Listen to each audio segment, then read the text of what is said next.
Vamos lá, moçada. Agora nós vamos entrar no conteúdo que nós estamos programando para essa semana. Propriedades compostos orgânicos. Vamos lá. Antes da gente entrar nas propriedades, temperatura, solubilidade, acidez e basicidade, é preciso aqui fazer uma pequena revisão sobre alguns conceitos que nós aprendemos lá no primeiro ano. Bom, esses conceitos têm a ver com a estrutura da molécula, a sua polaridade e as forças intermoleculares. Então eu coloquei aqui algumas moléculas para a gente recapitular. Bom, o que é polaridade? Uma molécula ela é polar ou ela é apolar? O que é isso? Bom, lá no primeiro ano nós já falamos sobre o conceito de que uma molécula ela é formada por átomos. Quando esses átomos estão ligados e eles são diferentes, vai existir aqui uma diferença de eletronegatividade. Professor, o que é eletronegatividade? É uma propriedade periódica, é uma propriedade que o átomo tem de puxar os elétrons da ligação para perto de si. É como se fosse uma medida de qual átomo é mais fominha. Então liga-se dois átomos e na hora que eles se compartilham por ligação covalente, você vai conseguir medir se esses elétrons compartilhados ficam mais perto desse ou mais perto do outro. Quem puxa mais? Isso é eletronegatividade.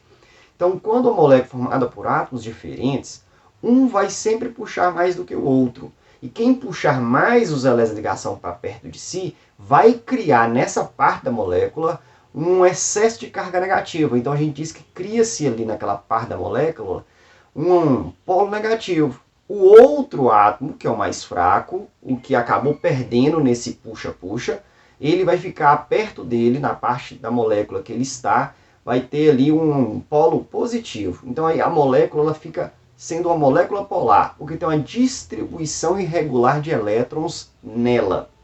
Agora, quando nós temos moléculas formadas por átomos iguais, dois átomos do mesmo elemento, o que acontece? Os dois átomos eles têm a mesma eletronegatividade, pois eles são irmãos gêmeos, eles são exatamente a mesma pessoa, melhor dizendo. Então aí não tem quem puxa mais do que o outro. Logo, não vai ficar um com mais elétrons do que o outro. Não vai ter distribuição irregular de elétrons na molécula. Então não vai existir polo negativo nem polo positivo. Então aí nós dizemos que é uma molécula sem polos, ou apolar. Isso é ser molécula polar e molécula apolar. Então tudo depende da existência de átomos com diferentes eletronegatividades. Só que existe um caso onde nós temos moléculas formadas por átomos diferentes. Ou seja, é uma molécula que tem tudo para ser polar. Porque já que são átomos diferentes, alguém vai puxar mais do que o outro, e aí vai criar um polo negativo em quem puxa mais, ou seja, quem é mais eletronegativo, e vai criar um polo positivo em quem é menos eletronegativo, que deixa os elétrons serem puxados. Bom, só que tem moléculas que têm esse caso de átomos diferentes, que tem tudo para ser polar e são apolares. Por quê? Porque a geometria interfere, fazendo com que essa distribuição se torne regular. Bom, vamos para o quadro para isso ficar mais claro. Olha, eu coloquei aqui primeiro a molécula de O2, molécula de oxigênio, que a gente respira e está vivo por causa dela. Aqui é a fórmula estrutural, onde eu exponho a ligação. O dupla O. Bom, como eu tenho átomos iguais, os elétrons dessa ligação não serão nem puxados mais para cá, nem mais para lá. Então aqui não existe diferença de eletronegatividade. Então se nós tirássemos uma foto da molécula real, fizesse um mapa dos elétrons que estão ali naqueles átomos que formam ela, nós teríamos um mapa regular. Então os elétrons estariam distribuídos de forma regular. Não teriam nenhuma zona de concentração de elétrons, nenhuma zona de deficiência em elétrons. Então nós dizemos que essa molécula aqui é uma molécula apolar, sem polos. Tá? Agora, olha o exemplo aqui de baixo. O ácido fluorídrico, o HF, expondo a ligação entre o H e o F, uma ligação simples. São átomos diferentes. Então, eles vão puxar com forças diferentes. O hidrogênio tem sua eletronegatividade e o flúor também. O hidrogênio ele tenta puxar os elétrons para perto dele. O flúor tenta puxar para perto dele, como se fosse um cabo de força, né? Um cabo de guerra. Bom, só que o flúor é um átomo mais eletronegativo do que o hidrogênio. Então significa dizer que esses elétrons serão deslocados, serão aproximados do flúor. Então aqui vai ter uma diferença que a gente escreve na forma de vetor, onde aponta para o átomo mais eletronegativo. Então está apontando em direção ao flúor. Significa que entre hidrogênio e flúor, o flúor é o mais eletronegativo. E nesse puxa para cá, puxa para lá, o flúor puxa mais. Então ele que ganha. Então os elétrons da ligação são deslocados em direção ao flúor. Professor, como que eu sei prever quem é mais eletronegativo? Aí você tem que lembrar lá da tabela periódica, em propriedades periódicas, quanto menor é o átomo, mais eletronegativo ele é.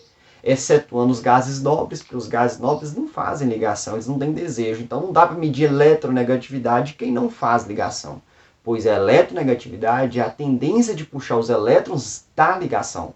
Se os gases nobres não fazem, como que eu vou medir uma propriedade dessas? Não tem como. Beleza.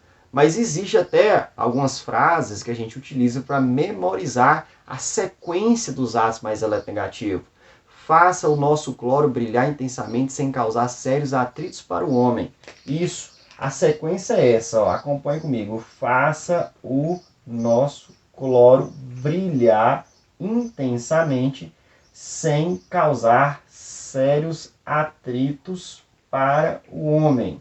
Pronto, essa aqui é a série de eletronegatividade completinha, onde nós temos o mais eletronegativo de todos, o flúor, depois vem o oxigênio, nitrogênio, cloro, bromo, iodo, enxofre, carbono, selênio, astato, fósforo e hidrogênio. Tá? Existe outra. A outra é essa, ó. Fui ontem no clube, briguei e saí correndo para o hospital. Pronto. Essa aqui é uma outra série. Ela é mais compacta que a de lá, porque aqui a gente exclui alguns elementos, que são elementos que não são importantes para as moléculas. Por exemplo, aqui ó, não tem o selênio nem tem o astato nessa de cá. Então a gente tem flúor, oxigênio, nitrogênio, cloro. Repare que é a mesma sequência, depois vem o bromo, o iodo, o enxofre, o carbono. Aí eu não tenho o selênio e o astato, eu vou direto para o fósforo e para o hidrogênio. Então, essa aqui tem esses dois elementos e essa aqui não tem. Tanto uma quanto outra serve para você. Na verdade, a que você conseguir memorizar, se você quiser. Então eu vou repetir. Faça o nosso cloro brilhar intensamente sem causar sérios atritos para o homem. Fechei? Fui ontem no clube, briguei e saí correndo para o hospital. Essa é a sequência dos átomos mais eletronegativos. Ou seja, dentre toda a tabela periódica, esses são os mais eletronegativos. Então aqui é só uma fila onde tem os mais eletronegativos, tá certo? E dentre esses mais, a sequência é esse. Esse aqui é o mais eletronegativo e esse aqui é o menos eletronegativo, tá certo? Desse grupo aqui. Fechou. Então aqui o flúor é o átomo mais eletronegativo que o hidrogênio ele puxa. Como ele vai puxar, se a gente tirasse uma foto, uma imagem, né, com microscópio de força atômica, nós íamos mapear os elétrons dessa molécula. E a gente ia diagnosticar que existe um acúmulo de elétrons de um lado da molécula. Ele sairia assim na foto, mais ou menos, para você entender. Ó. Pronto. Nessa imagem, nós veríamos uma densidade eletrônica maior no lado da molécula em cima do flúor. Então aqui foi criado um polo, que a gente chama de polo parcial negativo, e aqui de polo parcial positivo. Tá? Por que a gente põe esse delta minúsculo? Por causa que se eu não colocar, e colocar menos aqui, mais, vai parecer que aqui é um ânion e é um cátion, mas não aconteceu isso. Se aqui fosse um ânion, tinha arrancado o elétron. Aí ele viraria um ânion, de lá viraria um cátion. Isso não ocorreu. O que ocorreu foi simplesmente o elétron de ligação afastar um pouco, mas não a ponto de arrancar esse elétron do hidrogênio. Então a gente diz que são cargas parciais e não absolutas. Isso é lá do primeiro ano. Estou falando um pouco mais rápido, só para a gente relembrar.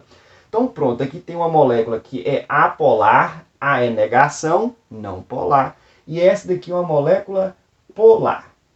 Beleza, ela já tem polos, polos negativos e polos positivos. São polos elétricos, tá?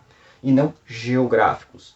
Agora, repara na molécula de dióxido de carbono, CO2. Fórmula molecular, fórmula estrutural. Expus aqui as duplas ligações entre carbono e oxigênio. Bom, eu tenho aqui uma ligação entre carbono e oxigênio. Átomos diferentes vai ter diferente eletronegatividade. Quem é mais forte do que quem? Bom, pela fila que eu dei para vocês, o flúor está aqui, o carbono está aqui, ó. Então o flúor é muito mais eletronegativo. O flúor é o átomo mais eletronegativo do universo, tá?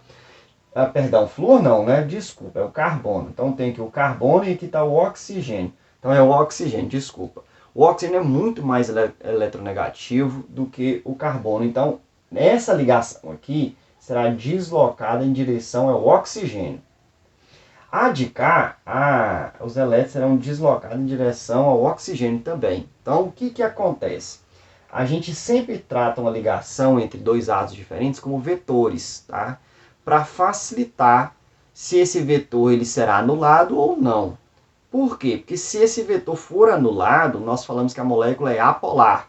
Não tem vetor, não tem polos. Se tem vetor, tem polos, igual essa daqui. Essa ligação que ela tem um vetor. Ó, a molécula toda sobrou um vetor. Só tinha um vetor, esse vetor não foi anulado.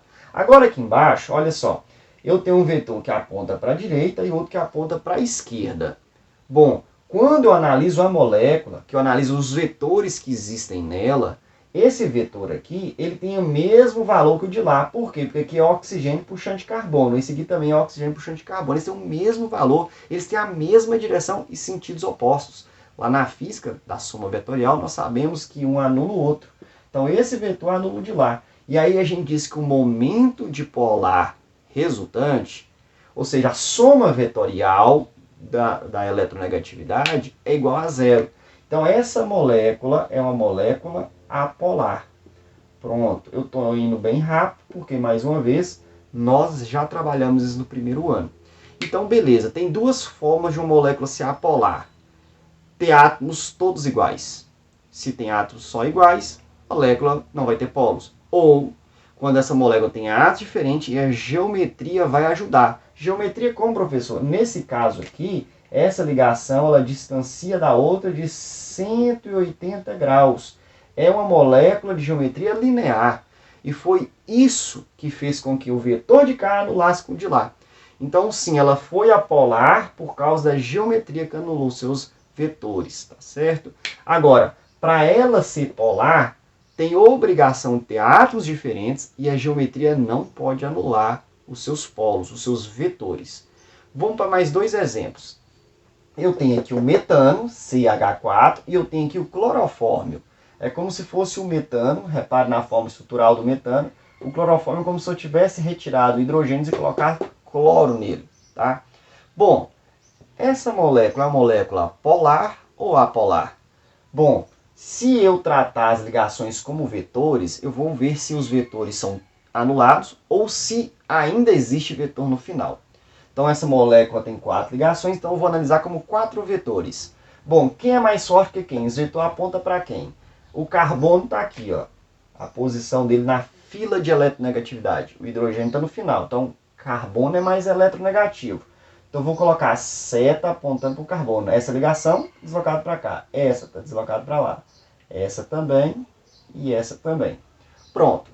Então, tem os 4 vetores. Como todos eles é sempre de carbono puxando hidrogênio, o valor deles, o tamanho dos vetores é igual para todos. Então, ó, o vetor que aponta para baixo é anulado pelo que aponta para cima. O que aponta aqui para a direita é anulado pelo que aponta para a esquerda. E no final a gente escreve assim, ó, mi, que é a letrinha grega, momento dipolar resultante é igual a zero. Ou seja, a soma vetorial é zero, é nula. Os vetores foram anulados. Então isso aqui é sinônimo de uma molécula sem polos, apolar. Pronto. A de baixo eu vou tratar também como vetores. 4 ligações, 4 vetores. Olha, cloro e carbono. O cloro está aqui, ó. O cloro é mais eletronegativo que o carbono, mas o carbono é mais eletronegativo que o hidrogênio. Então, põe as setas em direção ao mais eletronegativo. Então, tá aqui, ó. Entre carbono e hidrogênio, carbono é mais forte. Entre carbono e cloro, o cloro é mais forte. Carbono e cloro, cloro ganha. E aqui, o cloro ganha. Então, analisando esses vetores, olha só. 2 vetores para baixo. Eles vão anular? Não vão. Agora, olha, esse vetor para a direita, ele anula o que para a esquerda. Aqui é cloro puxando de carbono, cloro puxando de carbono. Então, esse anula de lá. Agora, esses 2 vetores que estão apontando para baixo, um não anula o outro. Vai ter um momento, um vetor resultante, que somar vai dar um vetor maior para baixo. Então, o que a gente afirma? A gente afirma que o momento dipolar resultante, ou seja, a soma vetorial dos dipolos da molécula, é diferente de zero. Não sei qual é o valor, mas uma coisa eu sei. Não é zero, não é nulo. Porque analisando a geometria da molécula aqui, os vetores não se anularam. Tá certo? Esse anulou com o de lá, tudo bem. Mas ainda assim restou um vetor, tá? Então a gente diz que isso aqui é uma molécula polar, tranquilo? De boa? Tá, então, para a gente lembrar sobre polaridade. Professor, e o que é forças intermolecular? É a força que uma molécula interage com a sua vizinha. Por exemplo, se eu tiver a substância oxigênio, o gás oxigênio, são vários moléculas de oxigênio, uma encostando na outra, trombando, em contato. Então, todas as moléculas apolares, elas têm uma força interagindo com a sua vizinha, que nós chamamos de dipolo induzido. Tá? Porque elas não têm polos, elas não têm dois polos, dipolo. Mas quando elas chocam uma com a outra, cria-se uma irregularidade ali na distribuição de elétrons momentânea, induzida, temporária. E isso é suficiente para gerar uma atração de uma molécula com a sua vizinha. Lá do primeiro ano. Lembre-se, estou fazendo uma revisão. Beleza? Agora, quando eu tenho uma molécula que já tem polos nela, que não depende de choques entre uma e outra para distribuir irregularmente os seus elétrons e criar ali polos momentâneos, temporais induzidos, essa molécula já tem polos nela, fixos. São polos permanentes. Aí o que acontece? Quando nós temos molécula que tem polos permanentes, ela já é uma molécula polar, nós falamos que o tipo de força intermolecular é do tipo de polo permanente. Então, basicamente, nós temos duas forças intermoleculares. Molécula apolar vai ter força intermolecular de polo induzido. Molécula polar vai ter força intermolecular chamada de polo permanente. Apolar, de polo induzido. Polar, de polo permanente. Só um detalhe. Tem moléculas polares que têm polos muito fortes. Então criou-se dois grupos dentro das moléculas polares. Então, quando a molécula polar tem um polo muito forte, que destaca demais, tipo um grupo VIP, um grupo top, nós chamamos de ligação de hidrogênio. E as outras que não é tão forte, é chamada de polo permanente. Então, ou seja, do dipolo permanente eu vou criar um grupo, que é ligação de hidrogênio. Quais são as moléculas que têm forças intermoleculares do tipo ligação de hidrogênio? É quando nós temos uma molécula que tem aqui hidrogênio ligado de forma direta a um dos três átomos mais eletronegativos, que é o flúor, oxigênio e nitrogênio. Então toda molécula que eu tiver hidrogênio ligado a flúor, ou a oxigênio, ou a nitrogênio, essa molécula sendo polar, ela será chamada de ligação de hidrogênio. Ou seja, a ligação intermolecular, ou a força intermolecular dela, que seria chamado de dipolo permanente, porque é uma molécula polar, ela mudará esse nome de dipolo permanente para ligação de hidrogênio. Tá? Então o ácido fluorídrico, eu tenho hidrogênio ligado a flúor. É uma molécula polar, tem dipolos permanentes. Só que eu não vou falar que a ligação intermolecular dela é dipolo permanente. Por quê? Porque ela saiu desse grupo e foi para um grupo mais seleto. Nós vamos chamar de ligação de hidrogênio. Tá? Então aqui nós temos uma ligação de hidrogênio. Beleza? Então a molécula polar vai ter interações intermoleculares ou forças intermoleculares de polo permanente ou ligação de hidrogênio. Professor, tudo bem, aqui tem uma dipolo induzido ou ligação de hidrogênio. O CO2, por ser apolar, então ele é o quê? Dipolo induzido. Eu vou escrever aqui, ó. Ele é apolar, dipolo induzido. Beleza, esse camarada aqui que é o metano, ele é apolar. Então eu sei a polaridade e eu vou então deduzir o tipo de ligação intermolecular. Se ele é apolar, ele só pode ser dipolo induzido. A força intermolecular dele é dipolo induzido. A sua polaridade é apolar, sem polos. E o clorofórmio, ele é o quê? Ele é Di, dipolo induzido, ele é Dp, dipolo permanente, ou ele é LH, ligação de hidrogênio. Qual é a força intermolecular do clorofórmio? Vamos pensar?